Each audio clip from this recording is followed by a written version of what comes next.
When I started my public life 12 years ago, I understood the media might be interested in what I did, but I was not aware of how overwhelming that attention would become. They told us Princess Diana left behind jewels, gowns, a legacy of love. But what they didn't tell you, what was buried quietly, deliberately, is this. Her entire estate went to one person. Not a royal decree, not tradition. One name. One decision that stunned the palace, fractured expectations, and rewrote her final message to the world. This wasn't about money. It was about trust. Well, I was, because it's opening another chapter in my life, and certainly William's, but he's ready for it. He's a very independent child. He's surrounded by a tremendous amount of grown-ups, so his conversation's very forthright. And once you know who she chose, everything you thought you understood about Diana changes forever.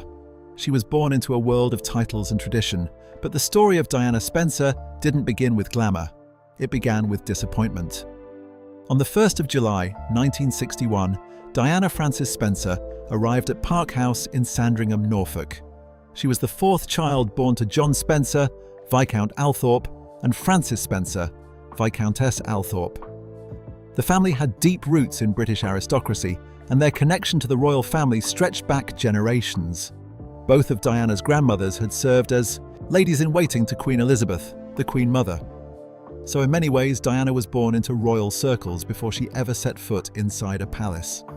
But the atmosphere in the house that day was far from celebratory.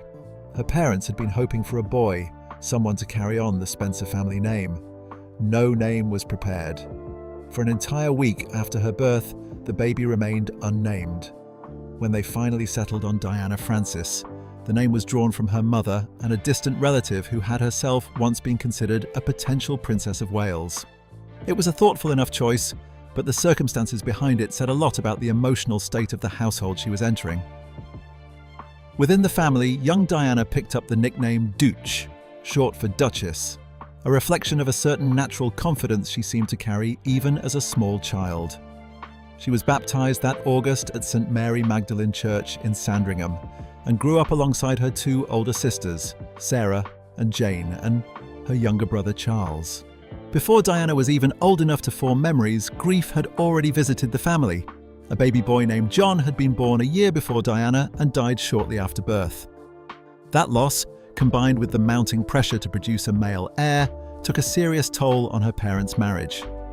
Diana's brother Charles Spencer later described that period as devastating, suggesting it planted the seeds of the emotional breakdown that would eventually tear the family apart. Diana's early childhood was spent at Park House, a property leased from Queen Elizabeth II herself, whom Diana reportedly referred to as Aunt Lilibet. The royal family used Sandringham House nearby for their holidays, and Diana grew up playing with Princes Andrew and Edward as though they were simply children from down the road. To the outside world, it looked like a remarkably privileged upbringing, and in material terms, it was. But behind the large windows and manicured grounds, the family was under considerable strain. That strain became impossible to ignore when Diana was just 7 years old. Her parents' marriage collapsed. Her mother, Frances, left the family home and later began a relationship with wallpaper. Heir Peter Shand Kidd, whom she went on to marry in 1969. During the separation, Diana spent some time with her mother in London, but when Christmas came that year, her father refused to let her go back. With the support of Frances's own mother, Lady Fermoy, he fought for and won custody of the children. Diana stayed with her father from that point on. Another significant change came in 1976 when her father remarried. His new wife was Reine, Countess of Dartmouth, and Diana's reaction to her was immediate and hostile. By all accounts, the relationship between Diana and her stepmother was tense from the very beginning. Diana reportedly viewed Reine as a bully, and on at least one occasion, the conflict between them turned physical. In interviews and personal accounts given later in her life, Diana described her childhood overall as deeply unhappy and unstable. Those weren't the words of someone looking back with exaggeration. They were consistent with the picture painted by those who were around her at the time. In 1975, her father inherited the title of Earl Spencer, which meant the family relocated from Park House to Althorpe, the Spencer ancestral estate in Northamptonshire. Diana became Lady Diana Spencer. The home was grander, the title was weightier, but the emotional environment that followed her there remained much the same. Her education was fragmented, much like her home life. She started with a governess named Gertrude Allen before attending Silfield Private School in Norfolk. At the age of 9, she was sent to Riddlesworth Hall, a boarding school for girls near Thetford. By 1973, she had joined her sisters at Westheath Girls' School in Kent, where she remained for several years. Academically, Diana struggled. She failed her O-levels twice. But those who taught her at Westheath recalled qualities that went beyond grades. Her kindness stood out. Her natural empathy toward other people was obvious even then. The school gave her an award for community spirit, which in hindsight feels like the earliest official recognition of something that would later become one of the most defining aspects of her public life. She left school at 16. Friends from that period remembered her as shy, almost painfully so in certain situations. Yet underneath that shyness, there were genuine strengths. She played the piano. She was a strong swimmer and diver. She studied ballet and tap dance with real dedication. And movement seemed to be one of the ways she expressed herself most naturally when words felt out of reach. By the mid-1970s, Diana had already begun doing voluntary work at a psychiatric hospital in Kent. In 1978, she took on work as a nanny in Hampshire. That same year, she attended a finishing school in Switzerland, though she returned to London after just one term. Back in the city, she moved into her mother's flat with 2 friends and began piecing together what adult life might look like for her. She took cooking courses, she worked low-paying jobs, she taught dance to young children until a skiing accident put her out of action for 3 months. After recovering, she worked in a playgroup, took on cleaning jobs for family friends, helped out at parties, nannied for an American family, and eventually settled into a role as a nursery teacher assistant in Pimlico. These weren't glamorous positions. They were ordinary jobs, the kind that most young women her age were doing across the country. But for someone with her background and her title, they were quietly unusual. In July 1979, her mother bought her a small flat at Coleherne Court in Earl's Court as a gift for her 18th birthday. Diana moved in with 3 flatmates and lived there until February 1981. It was during these years that she was, in the most straightforward sense, learning how to be an adult. She was managing her own space, earning her own money in modest amounts, handling her own responsibilities. She wasn't waiting to be placed somewhere, she was figuring things out on her own terms. What makes this period of her life worth paying attention to is not that it was dramatic, because it largely wasn't. It is that it was real. Diana Spencer, before she became Princess Diana, was a young woman working nursery shifts, sharing a flat, and navigating early adulthood, much like anyone else. That ordinariness would later set her apart from every royal who came before her. It gave her a frame of reference that couldn't be taught inside palace walls. At the same time, events elsewhere were already moving in a direction that would intersect with hers in ways she couldn't have anticipated. Relationships were forming, pressures were building, and the machinery of royal expectation was quietly turning. Diana's path toward Dar, the most scrutinized marriage in modern history, was already being laid piece by piece, while she was still teaching children how to finger paint in a room in Pimlico. To understand what happened inside the marriage of Charles and Diana, you have to go back further than the wedding. You have to go back to a polo match in the early 1970s and a young woman named Camilla Shand. Charles first met Camilla through a mutual friend, Lucia Santa Cruz, sometime around 1971. By most accounts, the connection between them was immediate.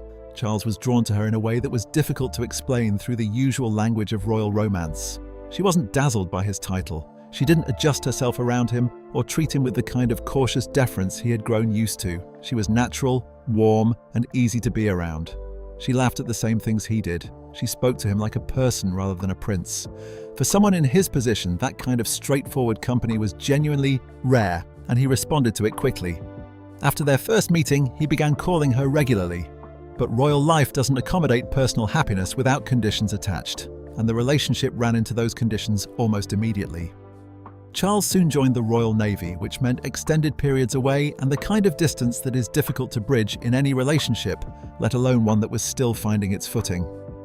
While he was away, Camilla reconnected with a former boyfriend, Andrew Parker Bowles, whom she had known since the late 1960s. There was also the unspoken but very real issue of what the palace expected from a future queen. Camilla didn't meet the informal requirements of the time. Her background, while respectable, wasn't considered aristocratic enough, and there were other reservations that, by today's standards, seemed deeply unfair but carried genuine weight within royal circles at the time. The relationship ended under that pressure. Camilla accepted Andrew Parker Bowles's marriage proposal while Charles was stationed in the Caribbean. He was devastated.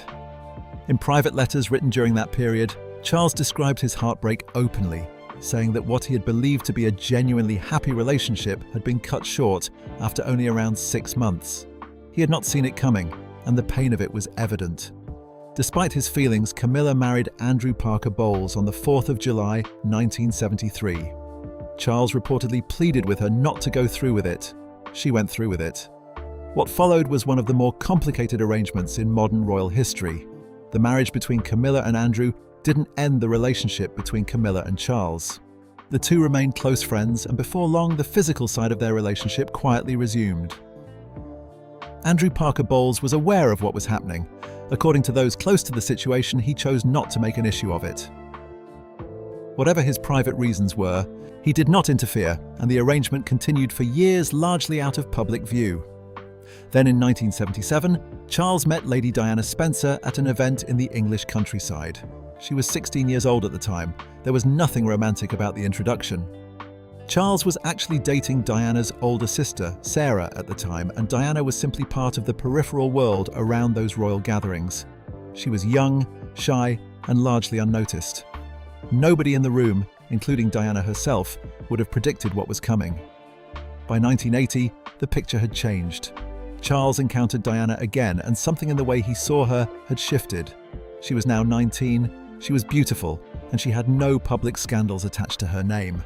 From a royal family standpoint, she was an appropriate match. Charles began spending more time around her. She attended events at Balmoral and Sandringham. She came to his polo matches. The press picked up on the proximity, and the speculation that followed created its own kind of momentum. Under that pressure, things moved quickly. In February 1981, Charles and Diana announced their engagement. The public response was enormous. The world embraced them as a fairy tale couple, and the coverage was relentless and almost entirely positive. But even in those early days, something wasn't quite right. When a reporter asked whether they were in love during their engagement interview, Diana answered yes without hesitation. Charles paused and replied, "Whatever in love means." It was an odd thing to say at that moment, and it lingered. They had spent very little time together before the engagement, with some accounts suggesting they had met on only around 12 occasions. They married on the 29th of July, 1981, at St. Paul's Cathedral in London, in a ceremony that drew a global television audience estimated in the hundreds of millions. It was referred to at the time as the wedding of the century.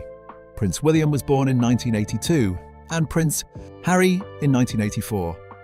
Diana herself later acknowledged that the early years of the marriage were the closest she and Charles ever came to real happiness. Those years were short. Within 5 years of the wedding, Charles and Camilla had found their way back to each other. Both had families by this point. Both had public roles and public images to protect. But the affair resumed regardless. Diana knew. She said so herself in interviews and in accounts given to people close to her.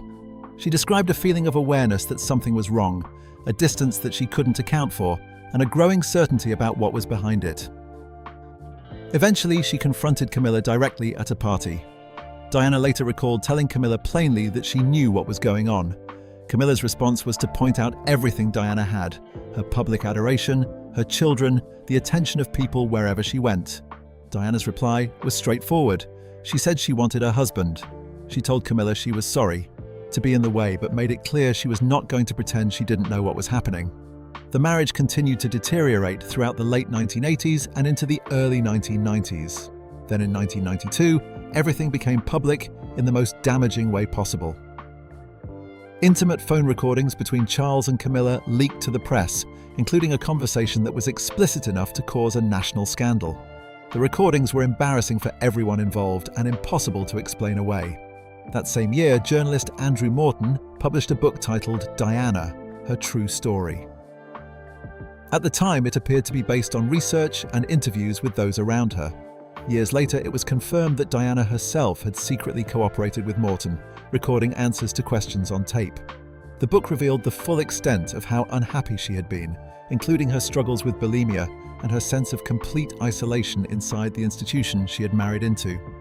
In December 1992, Charles and Diana officially announced their separation. The statement was formal and brief, but the fallout was anything but. In 1994, Charles gave a television interview in which he publicly admitted his infidelity and confirmed that Camilla had been the other woman. Diana did not stay quiet. She confirmed her own affair, naming riding instructor James Hewitt. That same year, in what became one of the most memorable moments of the entire saga, Charles gave his candid interview on ITV.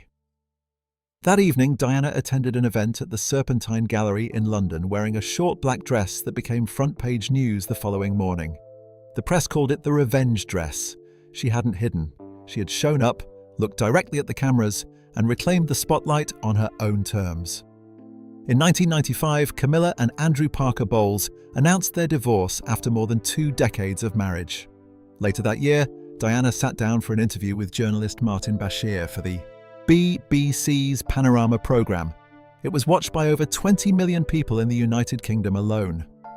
During that interview, she delivered what became perhaps her most quoted line. Referring to the affair, she said there were 3 of us in this marriage, so it was a bit crowded. It was said calmly and without visible anger, which somehow made it land even harder. Charles and Diana finalised their divorce on the 28th of August, 1996. Diana lost her HRH title as part of the settlement, but retained the title Princess of Wales. In the year that followed, she continued her humanitarian work, campaigning most visibly against landmines, and was photographed in Angola and Bosnia, visiting victims in ways that drew enormous international attention. She was also in a relationship with heart surgeon Hasnat Khan for a period, and later became involved with businessman Dodi Fayed. On the 31st of August 1997, Diana died following a car crash in the Pont de l'Alma tunnel in Paris. She was 36 years old. The news reached the public in the early hours of the morning, and the grief that followed was unlike anything most people had witnessed in their lifetimes. Flowers were laid outside Kensington Palace, in quantities that became difficult to manage. Thousands lined the streets of London in silence on the day of her funeral. The scale of public mourning was a direct reflection of how deeply she had connected with ordinary people throughout her life. Charles flew to Paris to bring her body home. Her sons, William, aged 15, and Harry, aged 12, walked behind her coffin during the funeral procession, a sight that stayed with a generation. 2 years after Diana's death, Charles and Camilla began appearing together in public. In 2003, Camilla moved into Clarence House. In February 2005, their engagement was announced. They married on the 9th of April 2005 in a civil ceremony at Windsor Guildhall, followed by a blessing at St. George's Chapel. The relationship that had started at a polo match more than 3 decades earlier had finally reached its public conclusion.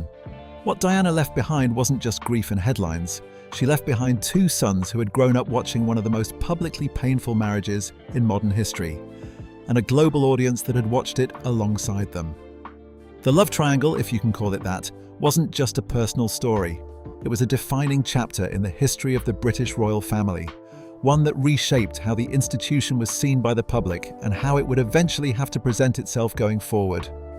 The damage done to trust, to reputation, and to the image of the monarchy during those years took decades to work through, and some would argue the process is still ongoing. There is a particular kind of influence that doesn't announce itself. It doesn't arrive with a speech or a formal declaration. It shows up in small decisions, in quiet refusals, in the moments when someone simply chooses to do things differently and the people around them have no immediate answer for it. That was how Diana changed the royal family. Not through confrontation, not through policy, but through a series of personal choices that, taken individually, might have seemed minor, but when added together, amounted to something genuinely significant. It started before the wedding. When Diana Spencer became engaged to the Prince of Wales in February 1981, she arrived at that moment with something no royal bride before her had brought to the table. She had a job, not a ceremonial role or a charitable position attached to a title, but an actual paying job. She had been working as an assistant at a nursery school in Pimlico, earning a modest salary and turning up every day like any other young woman in her position would. That single fact made history. Diana became the first royal bride to have held paid employment before her engagement. The unspoken expectation had always been that women entering the royal family would arrive untouched by ordinary working life, polished and prepared in a more traditional sense. Diana didn't fit that model, and she didn't try to. Then came the engagement ring. The convention when a royal engagement was announced was for a piece of jewellery to be specially commissioned, something unique and created specifically for the occasion. Charles offered Diana the chance to choose, and she went directly to a catalogue produced by the jeweller Garrard. From that catalogue, she selected a sapphire surrounded by a cluster of diamonds. It was a beautiful ring, but it was a catalogue ring, something that any member of the public could theoretically have ordered. The palace was not entirely comfortable with the choice. Diana made it anyway. That ring went on to become one of the most recognised pieces of jewellery in the world. After Diana's death, Prince William asked for it among his mother's personal belongings, and when he proposed to Catherine Middleton in 2010, it was the ring he placed on her finger. Today it is worn by the Princess of Wales at almost every public engagement, meaning that a choice Diana made in quiet defiance of protocol is now one of the most photographed objects in the British royal family. At the wedding itself, Diana made another change that drew immediate attention. When she and Charles exchanged vows at St. Paul's Cathedral on the 29th of July, 1981, Diana had removed the word obey from her side of the ceremony. She promised to love, comfort, honour, and keep him, but she would not promise obedience. It was considered controversial at the time. Royal brides in the years that followed continued to include the traditional language in their own ceremonies, which made Diana's choice stand out even more clearly in retrospect. It wasn't until Kate Middleton married Prince William in 2011 that a royal bride followed Diana's lead and left the word out entirely. Meghan Markle did the same when she married Prince Harry in 2018. A decision Diana made in 1981 quietly became the new standard 3 decades later. Her approach to motherhood was perhaps where her influence was felt most deeply, both within the family and in the public perception of what royal parenting could look like. The tradition inside the palace had long been that royal children were raised primarily by nannies and household staff, while their parents carried out the official duties that came with their positions. It wasn't a cold arrangement by design, it was simply how things had always been done. Diana refused it. From the moment William was born, she made it clear that she intended to be present in her children's lives in a direct and hands-on way. In March 1983, when William was only 9 months old, Diana insisted on taking him along on an official royal tour of Australia and New Zealand. This was genuinely unheard of. Official overseas tours were adult business, formal and demanding. Bringing an infant along wasn't something that had been considered appropriate or practical before. Diana didn't ask for special dispensation, so much as she simply made it clear that this was what she was doing. William came with them. When it came to schooling, Diana pushed for William to attend a regular preparatory school, rather than being educated privately at home by royal tutors, as had been the tradition.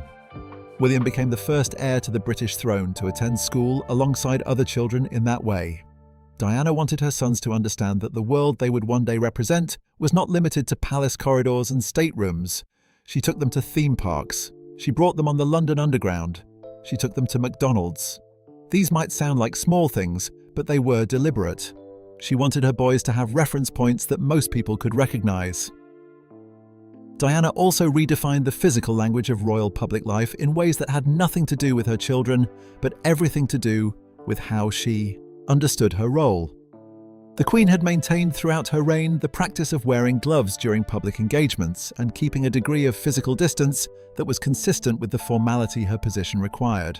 Diana dropped both. She wanted direct contact with the people she met. She shook hands without gloves. She crouched down to speak to children at eye level. She held the hands of elderly people in hospitals. She sat beside patients rather than standing over them. She explained at one point that she had stopped wearing hats at many engagements because, as she put it, you can't cuddle a child in a hat. It was a simple observation, but it captured something important about the difference between her approach and what had come before. She wasn't performing royal duty, she was actually engaging with people, and they responded to that in a way that was visible and measurable in terms of public reaction wherever she went.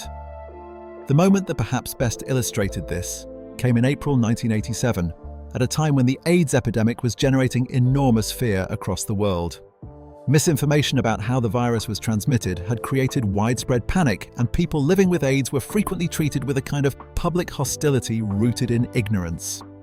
Diana visited a ward at the Middlesex Hospital in London that was treating AIDS patients and shook hands with one of them in full view of the press. No gloves, no hesitation, no protective barrier between her and a man that much of the public was afraid to be near. The photographs were published around the world. Diana's brother Charles Spencer later said that what mattered in that moment was sending the message that people could live alongside those who were suffering, and that they had a responsibility to show up for them rather than turn away. Diana sent that message with a handshake. It was one of the most effective pieces of public communication in the history of the royal family, and it cost nothing except the willingness to do it. Her sons absorbed those lessons. In 2017, Prince Harry took an HIV test publicly alongside the singer Rihanna as part of a campaign to encourage testing and reduce the stigma surrounding the virus. He has spoken openly about his mother's work in that area being a direct influence. The thread between Diana's handshake in 1987 and her son's public test 30 years later is clear and unbroken. Diana was equally willing to speak openly about her own struggles at a time when the institution she belonged to treated personal difficulty as something to be managed privately and never discussed in public. In 1992, Andrew Morton's book about her life revealed that she had been living with bulimia nervosa. In her BBC Panorama interview 3 years later, Diana spoke about it herself, explaining that the eating disorder had developed as a response to the pressure and unhappiness she was experiencing inside her marriage. She didn't use careful royal language. She didn't deflect or minimize. She described it plainly and personally, in terms that a great many people recognized from their own experience or the experience of someone they loved. That willingness to talk honestly about mental health had a visible effect on how her sons approached the subject in their own public lives. Both William and Harry have spoken extensively and publicly about their own mental health challenges. William in particular about the grief he experienced following his mother's death. And both brothers founded the Heads Together campaign in 2016, which was specifically designed to reduce the stigma around mental health conversations in the United Kingdom. The roots of that campaign can be traced directly back to the example their mother set. What Diana did across all of these moments and choices was demonstrate that it was possible to be a member of the royal family and still be recognizably human. She didn't dismantle the institution. She didn't campaign against it from the outside. She changed it from within through the accumulation of personal decisions that each chipped away at the distance between the royal family and the people it was supposed to represent. Every boundary she moved became easier for the next person to cross. The ring, the vows, the schools, the hospitals, the interviews, the handshakes. None of it was accidental. Diana understood, perhaps better than anyone around her at the time, that the monarchy's long-term relevance depended on its ability to connect with ordinary people in an ordinary way. She didn't write that down in any policy document. She just lived it, consistently and publicly, until it became impossible to ignore.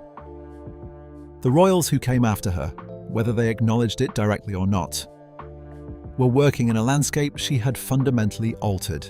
The expectations that Kate Middleton and Meghan Markle walked into when they married into the family were shaped in significant part by what Diana had made possible. The template had changed. Diana had changed it, not by asking permission, but by simply refusing to wait for it. When Princess Diana died in the Pont de l'Alma tunnel in Paris on the 31st of August, 1997, the world's attention turned immediately to human loss. The flowers outside Kensington Palace, the silence of the crowds, the two young boys walking behind their mother's coffin. What received considerably less attention in those first weeks, though it would prove just as consequential in its own way, was the question of what Diana had left behind financially, who it was intended for, and what actually happened to it. The answer to those questions is more complicated than most people assume, and it says a great deal about the position Diana occupied at the time of her death. She was no longer a working member of the royal family. Her HRH title had been removed as part of the divorce settlement, finalised just over a year before she died. She was, in legal and institutional terms, a private individual, which meant that, unlike senior working royals, her financial affairs were not shielded from public view. Her estate became a matter of public record, and what that record revealed attracted scrutiny that the royal family would have preferred to avoid. Diana had written her will in 1993 during the period of separation from King Charles III, but before the divorce was finalised. The document was drawn up at a time when her financial situation was in a particular state of flux, and it reflected that. She had recently inherited £5 million from her father, John Spencer, the 8th Earl Spencer, who had died in 1992. That inheritance formed the core of what she was working with when she sat down to structure the will. She never revised the document after the divorce came through in 1996, and she never had the opportunity to update it following the settlement she received from Charles. A year after the divorce, she was gone. By the time of her death, Diana's estate was valued at just over £21 million, which at the prevailing exchange rate amounted to roughly $31.5 million US. That figure encompassed cash, investments, her personal jewellery collection, her clothing, and the £16 million she had received from Charles as part of the divorce settlement. It was a substantial sum by any measure, but the process by which it was distributed was neither clean nor straightforward, and the people Diana had most wanted to provide for did not all receive what she had intended. William and Harry were named as the primary beneficiaries in the will, which was the expected arrangement and one that broadly came to pass. However, the amount they ultimately received was significantly reduced before they ever had access to it. Inheritance tax and associated fees consumed a considerable portion of the estate, and by the time those deductions were applied, roughly half of what Diana had left was gone. Royal historian Marlene Koenig has noted that Diana's will was described by some observers as unimaginative and poorly structured for someone of her profile and wealth. Whether or not that assessment is entirely fair, the practical outcome was that the tax exposure was higher than it needed to be. A significant part of that exposure related to the £16 million from the divorce settlement. Under British law at the time, Charles had a legal right to reclaim that sum because Diana died within a year of receiving it.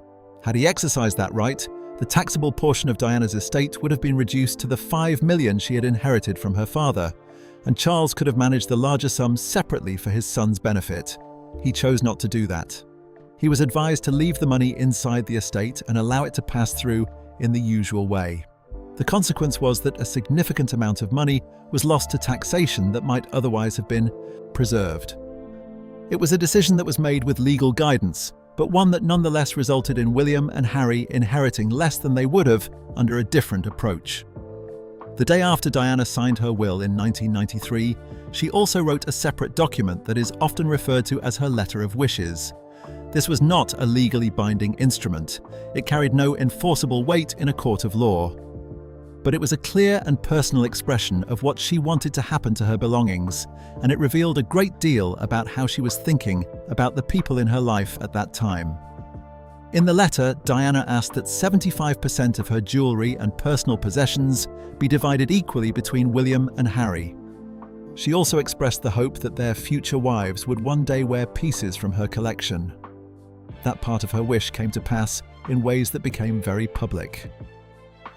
When William proposed to Catherine Middleton in 2010, he used Diana's sapphire and diamond engagement ring, the same one she had chosen from a Garrard catalogue nearly 30 years earlier. Catherine has since worn Diana's tiara and her sapphire earrings at various formal occasions. When Harry proposed to Meghan Markle, he incorporated 2 diamonds from Diana's personal jewellery collection into the design of the engagement ring, placing them on either side of the central stone. In 2021, Meghan was photographed wearing Diana's diamond Cartier bracelet during her interview with Oprah Winfrey. The jewellery, at least, found its way to the people Diana had in mind. The remaining 25% of her personal belongings was a different story.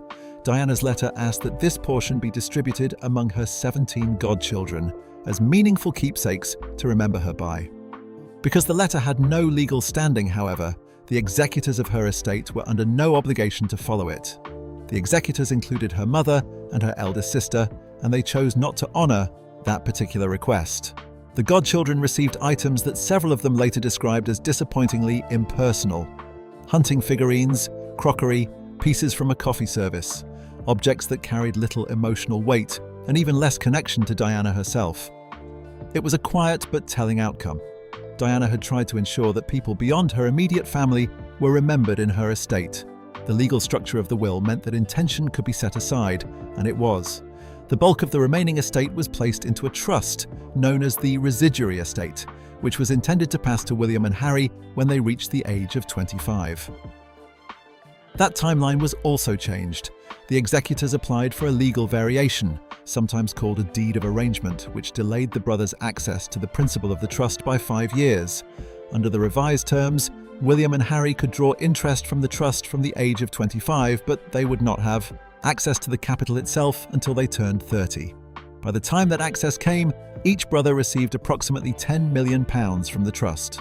A meaningful sum, but considerably less than the headline figure of Diana's estate might have suggested was coming to them. Alongside the main financial estate, a discretionary fund was also established for the princes and their families. Around £100,000 was placed into this fund, and the interest generated by it has continued to benefit both brothers over time.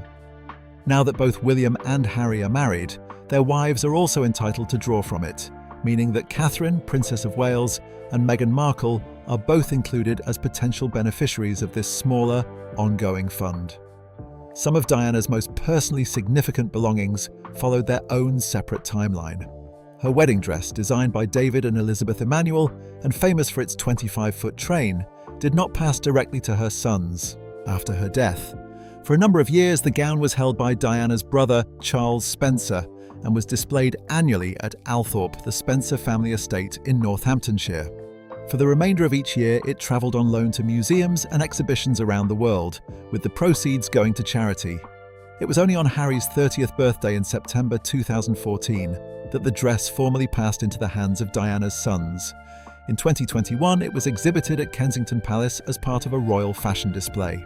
After Diana's death, both William and Harry were each allowed to choose one personal item from her belongings at Kensington Palace.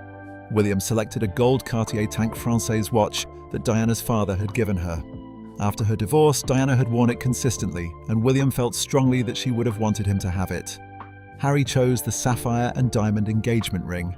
The brothers made an agreement between themselves that whoever married first would use the ring. When William became engaged to Catherine Middleton, Harry handed it over without any reported hesitation. One thing Diana's sons did not inherit was Althorpe itself. The house where Diana spent part of her childhood, and where she is buried on an island in the grounds, is the ancestral property of the Spencer family. It was never Diana's to leave to her sons, and it will not pass to them. The estate will in time pass to Diana's nephew, Louis Spencer, Viscount Althorpe. William and Harry have no claim to it, regardless of the fact that their mother rests there. The financial paths the two brothers have taken since receiving their inheritance have diverged considerably.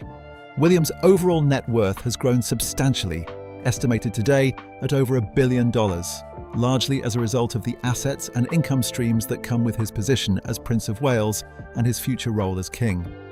Harry's net worth is estimated at closer to $60 million, built through a combination of Diana's inheritance, the trust established separately for him by Charles, payments from Diana's great-grandmother, the Queen Mother, at the ages of 21 and 40, and the commercial work he and Meghan have undertaken since stepping back from royal duties in 2020. It was that last point that Diana could not have foreseen but arguably made possible. In his 2021 interview with Oprah Winfrey, Harry stated that Diana's money was what gave him and Meghan the financial foundation they needed to step away from the royal family and begin rebuilding their lives in the United States. Without that inheritance, the practical ability to make that move would have been significantly more limited. Diana had written her will in 1993 at a moment of personal crisis and uncertainty, without knowing what the next 4 years would bring, let alone what her youngest son's life would look like a quarter of a century after her death. And yet the money she left him provided exactly the kind of independence that she herself had spent so much of her life trying to find. That is perhaps the detail that stays with you longest when you look at the full picture of Diana's estate. The will was imperfect. The execution was flawed. The godchildren were overlooked. Millions were lost to taxation that might have been avoided. By the formal measures of estate planning, it fell short of what might have been expected for someone of Diana's profile and wealth. But the money reached her sons, and in Harry's case at least, it did what Diana had always tried to do for the people she loved most. It gave him a way out.